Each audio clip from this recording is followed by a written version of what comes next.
سلام می قبول کړئ. محمود الله خان افریدی یم او دا ټیم موجود یم د خیبر ضلع تحصیل جمرود په جرګهال کې د کوم نه به چې اوس څنګه چې تاسو ته پته ده چې په ټول پاکستان کې د بنیان المرصوص اپریشن د کامیابېدو نه پس یوم تشکر مناولی شي. په هماغه لړ کې د خیبر ضلع په درېواړو تحصیلونو کې به پروګرامات کیږي. په جمرود کې به څنګه ریلي وي، څه به کیږي، راځئ چې دا ریلي وګورو.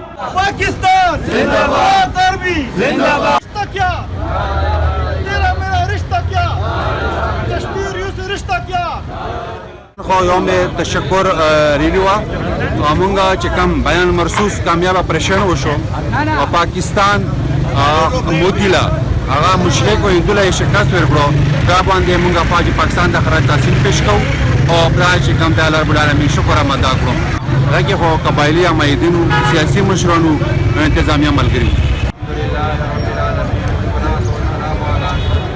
زه کاشف ارشاد ایډیشنل ډایریکټر جنرال خیبر پختونخوا سنټر اف ایکسلنس ان کاونټرینګ وایلنٹ ایکسټریمزم څنګه موږ هندوستان ته یو شکست ورک هغه سلیبریشنز کوو او د مشرانو سره یو خبره کوله چې څنګه چې پاکستان دی، څنګه چې پاکستان افواج دی، دغه څه پکار ده چې د پاکستان هر اداره هر کس خپل شعبه کې بهترین کارکردګي شروع کی او د ملک لا په حقیقي معنو کې کامیابیانو طرف ته بوزي. څنګه چې زموږ افواج یا د دفاعي ادارو صلاحیتونه دي، دغه صلاحیتونه زموږ عوامو کې هر شعبې خلکو کې موجود دي، لیکن بدقسمتي دا ده چې هغوی خپل صلاحیتونه په صحیح رنګ کې استعمال کړي نه دي. ګوره زموږ معاشره کې ټولو نه غټه مسله چې ده هغه د انتها پسندۍ او دهشتګردۍ ده او زموږ خلک چې دي هغه د ایکسټرنل ایلیمنټس او د دنیا روغ ایجنسیز، روغ سټیټس زموږ د ملک کې انټرونشنز کوي او زمونږ د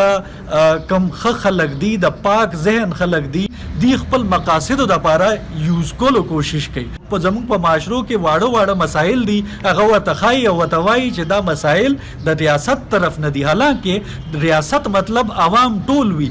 ریاست څه د حکومت نوم نه دی، ریاست مطلب دی زه، ریاست مطلب دی دلته موجود نن هر مشر. او که موږ ښیو نو ریاست به کامیاب وي، موږ که محنت کوو نو ریاست به کامیاب وي، موږ که د ریاست دفاع کوو نو ریاست کې به دهشتګردي نه وي، انتها پسندي به نه وي. تکبیر مودی کا جو یار ہے. جی ناظرین، تاسو کتل په درېواړو تحصیلونو کې اول چې کوم دی پرچم کشایي وشوله.